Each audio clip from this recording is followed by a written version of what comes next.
Hello there! This is Ricky Raven. Oh, what fun I get to have today, because I've been asked to tell you the story of the ravens. I'm very excited to share it.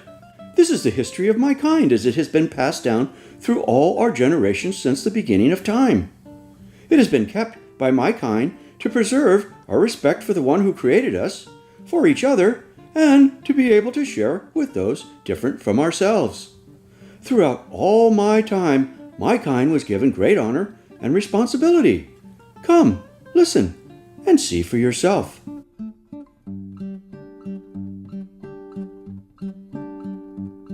On the day we were made, the earth was new, and we took to the sky and saw the grasses and the trees were brilliant greens of many hues, and there were beautiful plants and flowers of all sorts that covered the entire land. As the first ones flew, far and wide, they could see all the bodies of water were teeming with life of almost an unimaginable variety. Numerous, completely different kinds of creatures frolicked and played all throughout the entire world. The very next day, they watched as all crawling and four-legged animals of many shapes and sizes came into being. Some were far bigger than anything still living, and we shared the skies with scaly creatures that had wingspans far greater and wider than anything alive today. There were also many new other animals that had something even more unique. You know it as fur. On the same day, two of the mankind were also made. First the male, and he's the one who gave us the name Raven. Then, shortly after, the female was made, and together they were loving and kind to all things, and they spent much time watching, playing, and caring for all the different kinds of creatures the earth was so full of. And for a long time, everything under the sun, moon, and stars was at peace with each other. And there was a feeling of wonder and tranquility all throughout the entire earth. All the land was one, and all the living creatures had plenty to eat, for there was fruits and nuts and seeds in abundance, and nothing hunted something else, and nothing killed another for food. It was a most perfect place. But then one day it all changed.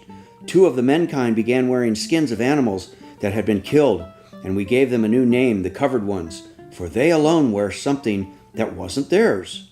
Snakes became strangely defensive, and although all the earth was still beautiful, no one was allowed into the special garden anymore. In a short time, certain plants and trees developed prickly parts and thorns, and foraging for food became more difficult. All the creatures of the earth began to mistrust each other, and many of them began to keep to themselves and not have anything to do with others not like themselves. As the covered ones began to multiply, they began to change drastically, and more they became hateful and selfish, and violence and death spread throughout the entire land. Then a great wooden box was built, and young members of every kind that breathed air were taken aboard. And one day the box was closed and sealed, and then it rained for a long time. When the rain finally stopped, and it had been sunny and bright for a time, one of my ancestors was the first to be freed. And it is told that he flew for a long distance and was greatly grieved by what he saw, for all the world was greatly changed. The air itself was different, and a new arc of color appeared in the sky, but even flying itself became more work. All the large ones had been lost, and nothing has ever grown to such great size since. Everywhere my ancestor flew, he saw many wondrous changes from the watery disaster, and even though the land had some striking new features, it was desolate, and there was a foreboding emptiness throughout the entire world. He wept and would not return to the others that were still trapped in the box, but instead waited patiently for his mate to be released. And from that point on, we ravens mistrusted everything and everyone, and all things became both our enemy and our food. Still to this day, ravens are mistrusting of all other creatures, but there's a longing in me for it not to be so. In my youth, I wanted to be friends with all kinds, including the covered ones. But growing up, I was taught by all the older ravens that death and killing is the way of the world. That is how we survive. But my kind also tells of a day when the world will return to how it was when it was young, that something happened with one of the covered ones back in time.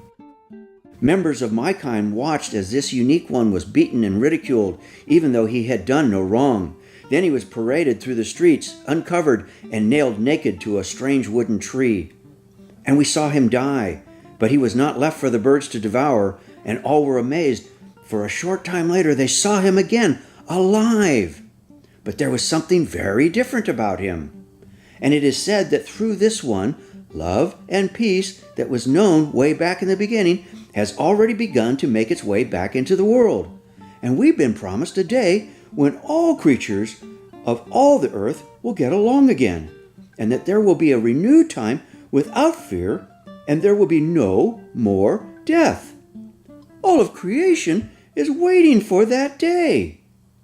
To this day, ravens are bothered by the fact that so many men have such a shallow view of the incredible life all around them, and so many wander through life with no hope for the future.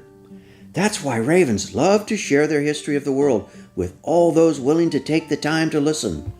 They see a great importance of being able to share their hope for the future with others, so they too can be comforted and know that one day all creatures of this earth will live in peace and harmony, even with the covered ones.